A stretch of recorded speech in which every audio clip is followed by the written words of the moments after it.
Alright, so we got a customer sent in this Axe 2.0 right here, having an issue with the trigger not activating right there. It's not reading trigger pulls, not activating.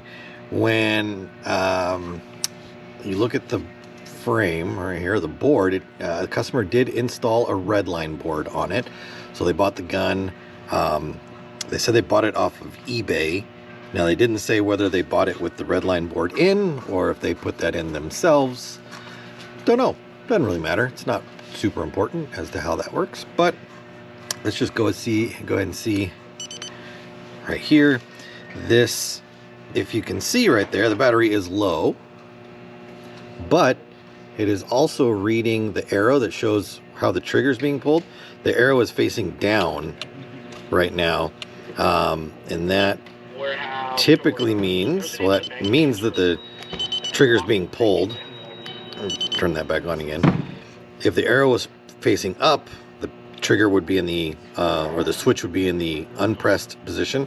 And if the arrow is facing down, that's the trigger's in the pulled position right there. Let's probably look at the camera so that you guys can see what I'm talking about. I'm gonna turn it off and turn it back on again. All right, there you go. You see that the arrow at the top right there is facing down. So that tells me that the trigger is being held down. When I pull the trigger, or the micro switch, I should say, is being held down. The micro switch thinks, or the board thinks the micro switch is being held down. By pulling the trigger, I don't hear any clicking. So either the trigger is smashed, or the micro switch is smashed, or it's being just held down. The switch is being held down. Let's see. Let's take the trigger out.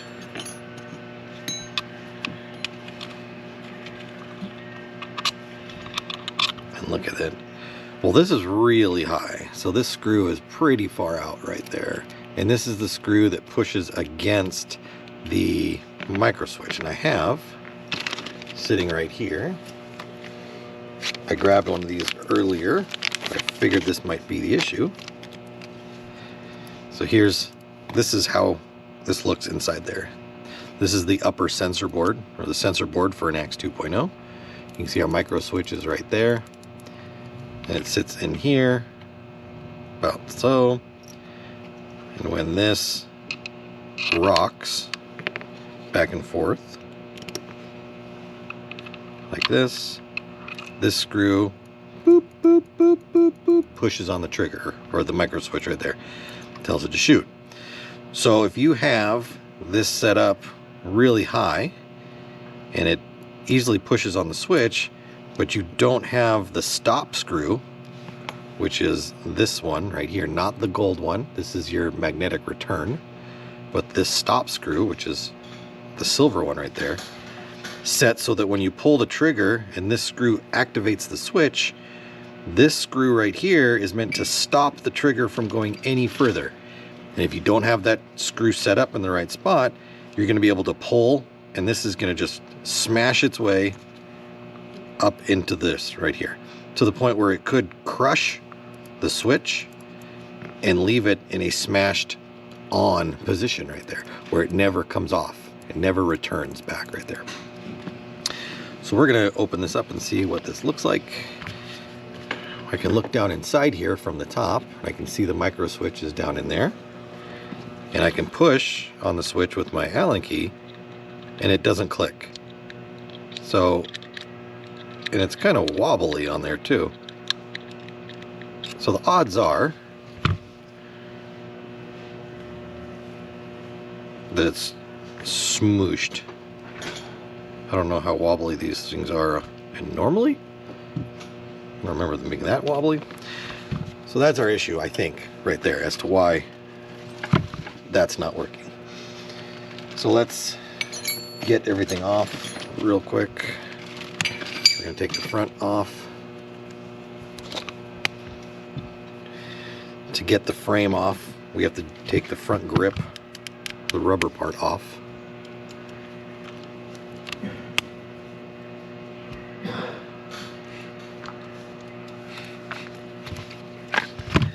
And then we want to take, well, look at this. Another thing I'm noticing right here is this isn't together right. There's a gap along the back side right here. These should be completely sandwiched together. And the pin that holds that from coming out is sitting too far back. And I can't push that down. I can't even push this together. So somebody put the frame on when the bolt was sitting back too far and it wouldn't close right there. So I'm sure this gun probably, it might be leaking too if you tried to gas it up right now. So that's another problem we got to fix right there. Hopefully that didn't damage anything. So we've got the front screws off. We need to take this screw out from the top.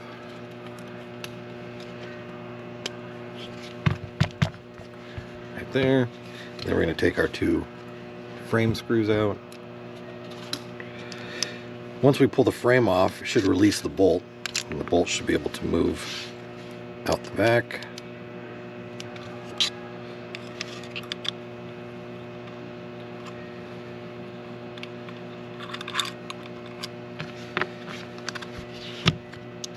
There we go. So that comes out of there.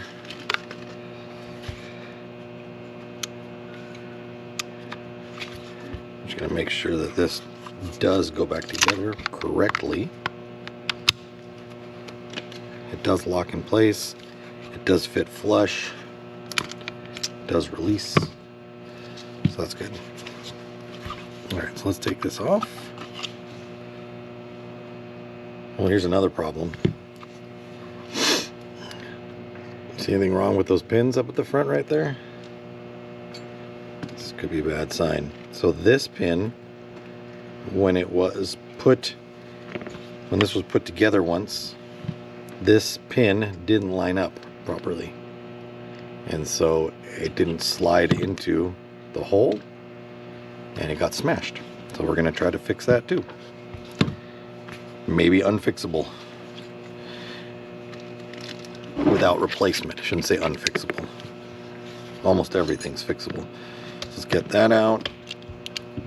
Get this out. Oh, that's cracked too. Nice. This is what happens when you buy guns off of eBay. You never know what you're going to get. That doesn't really cause a problem though. You just have to make sure it's in the right way. Alright, let's take this off. And I can see where this trigger has been smashed, or this micro switch. So we're going to replace that no matter what.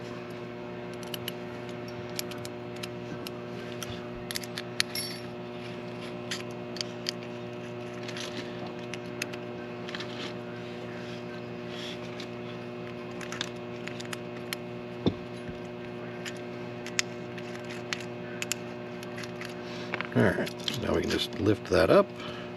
Anytime we take this transfer plate off, we want to make sure that our gasket is there and that this little flow restrictor doesn't fall out. Sometimes it'll stick to the underside of the transfer plate, sometimes the gasket will stick to it. We just want to make sure that it doesn't go anywhere. Okay, well, no clicky clicky.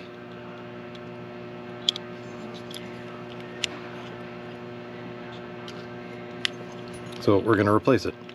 It needs a new board. Alright, so to get that out, we need to take the eye covers off. And this gun doesn't look like it's ever been used, but it certainly has been taken apart.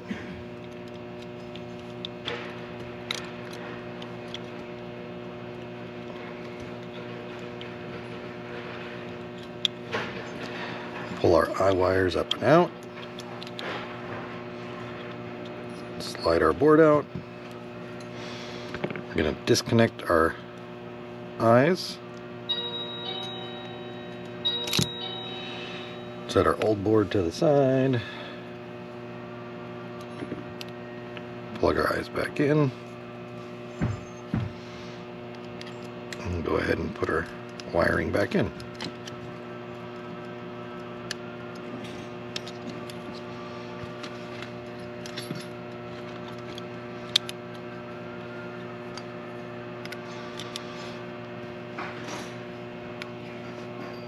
All right. That's what we should hear right there. Click, click, click. Let's put our eye covers back on so we don't have to worry about holding on to the eye wires.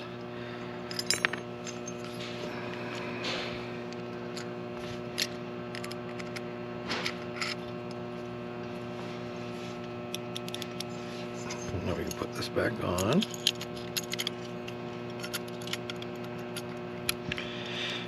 It's gonna sit a little funny the first time we put her on because these two foam pads right here, which kind of help take up the little bit of the gap in there, you can see how on the original one they're pushed down, but we have to push those back down again, or we have to put new channels in there. We just do that by tightening this down on there.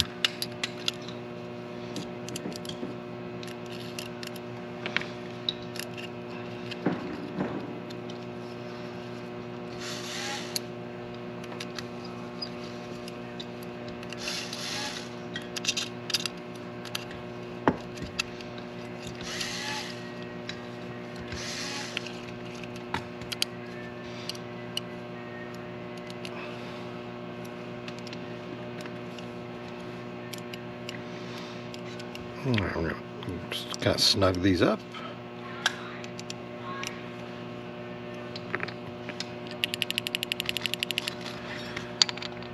Put our solenoid back on.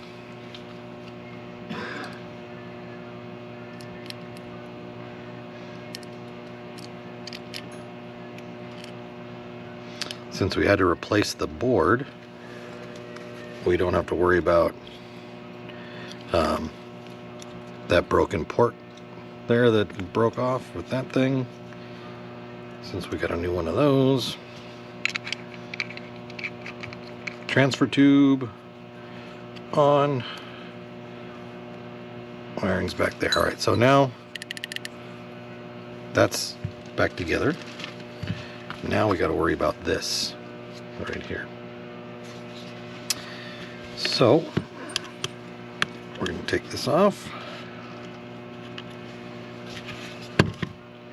These upper ones off. One at the back off.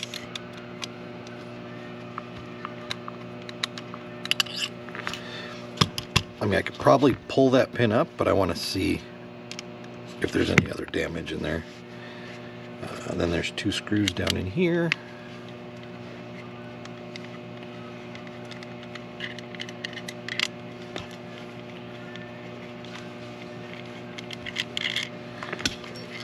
Take those out. It's the same screws that go in there. Let's get this battery out. And we can pull this forward.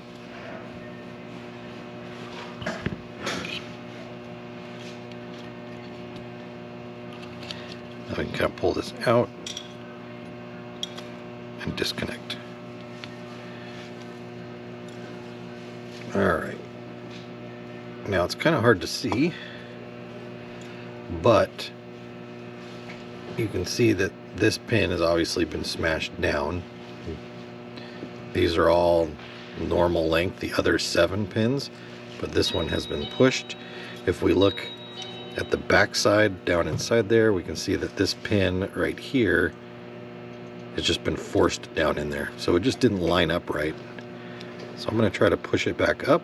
It's all we can really do.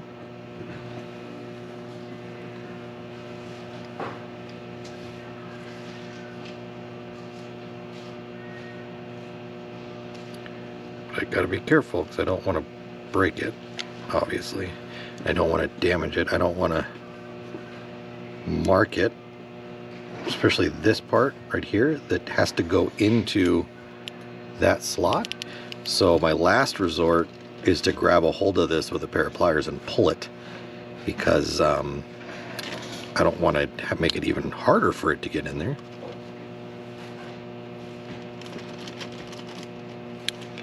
There it goes.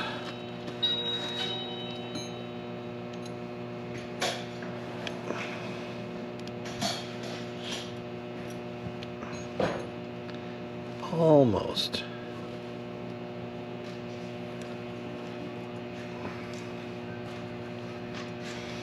That looks pretty good. It is just a bit shorter. I want to go a little bit further.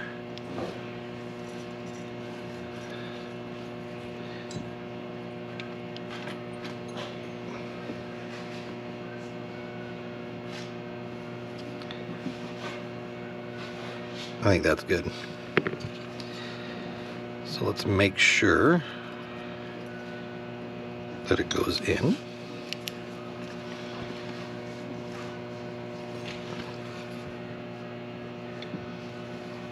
Fits in. No issues there. All right. So that looks good, and I'm going to look over the board real quick, just some of the other parts to make sure none of the capacitors or anything. The diodes look like they're broken. Joystick feels good. Movement is good. I think everything else is good. All right, so let's plug her back in.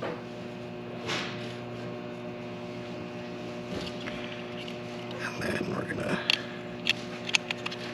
put it back in here.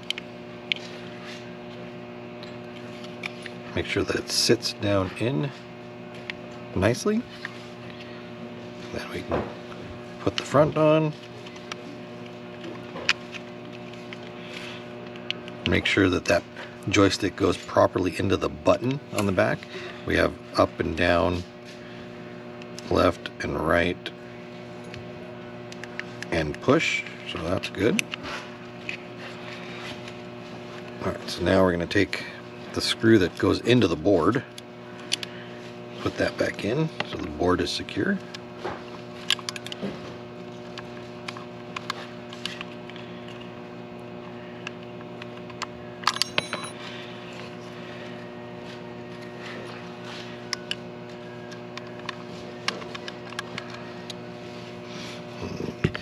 Our slot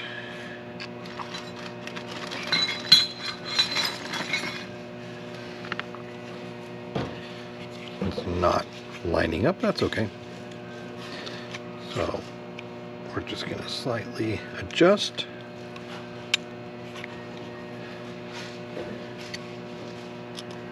And then try again.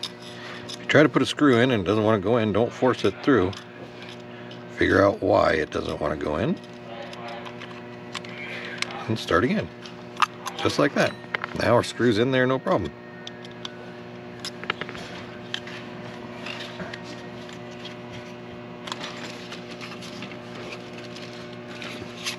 Now the two screws that go on the bottom,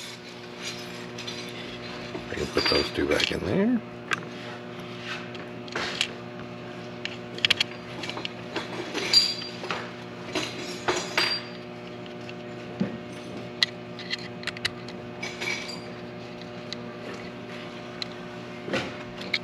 And then these two screws, these are countersunk ones that fit up in the top here.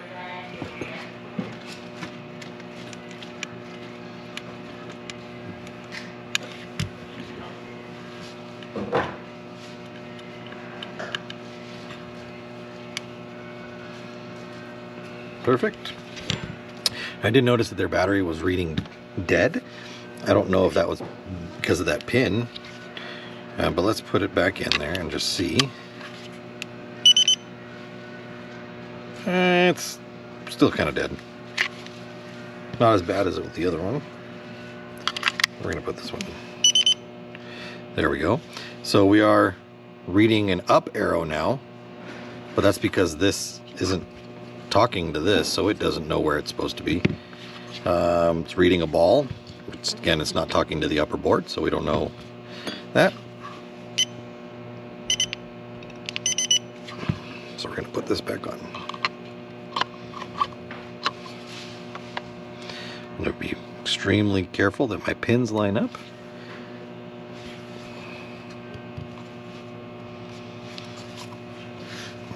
Put my screws.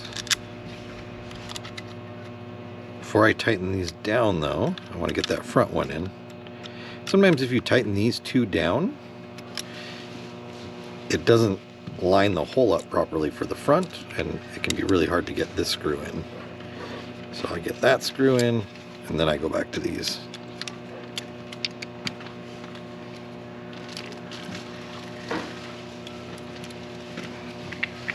Alright, so now let's turn it on. So we're not reading a ball in the breech, which is good. If I put my finger in, it does read, so the eyes are working properly. It's reading arrow up, so that is good, because that means the trigger is not being pulled. And we get a little click there. And see, when I push that, if I can line that up, the arrow does shift up and down.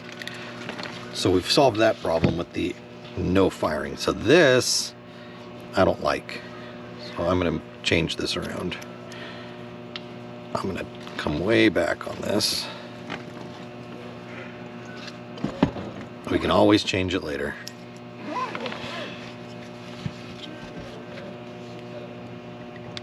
Let's make sure these wires for the solenoid are tucked in there. Because sometimes when if those solenoid wires are not in the right spot, and you can tell that that's been taken out, because those are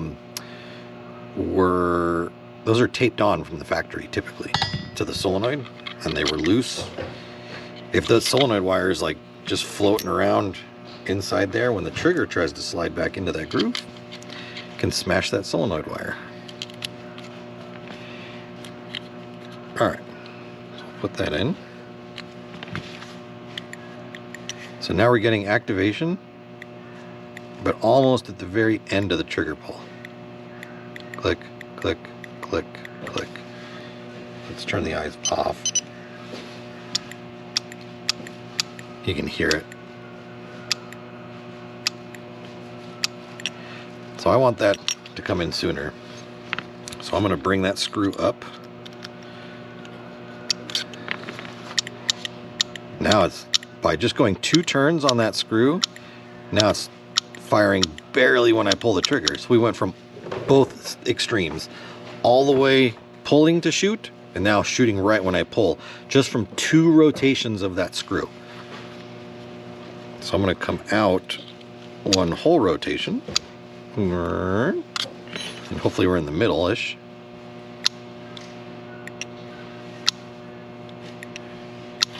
That's good. But I don't want that much after travel, because what's going to happen is we're going to end up smashing that micro switch again. So what I'm going to do is I'm going to get rid of a lot of this pre-travel right here by bringing this screw up. It's going to start my trigger back quicker. Alright, and then I'm going to have my... Actually, the activation's not bad, but I'm going to put this screw in here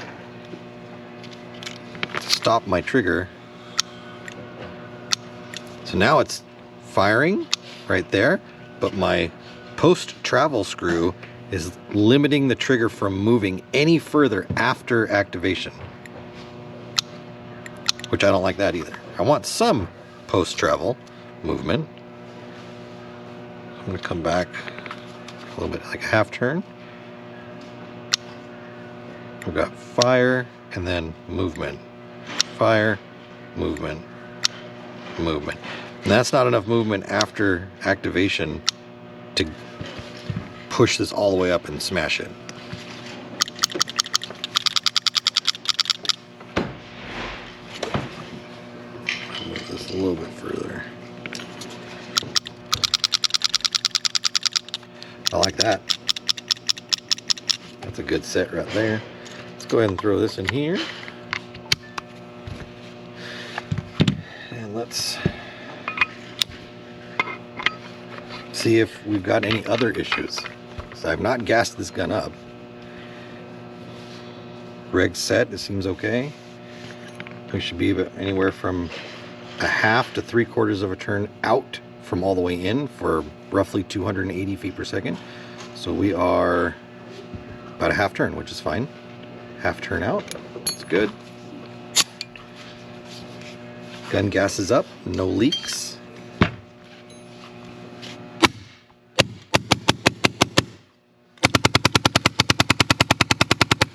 That's nice and healthy. Perfect. We're done. So it all came from bad micro switch. Actually, I should say it all comes from improper trigger setup that ruined the micro switch, and then from being careless when you're putting the frame back on and smashing your front pins. That's it. So yeah, this is all done. We'll get this back to the customer. All they needed was a new upper sensor board. We were able to save the front board. Luckily that didn't get any worse and the pins are still working. Sometimes you smash that pin down and it breaks or it becomes disconnected from the board, and then you got to buy a whole new board. So be careful with your boards, be careful with your trigger setups, and you should be good to go. All right, see you in the next one. Bye-bye.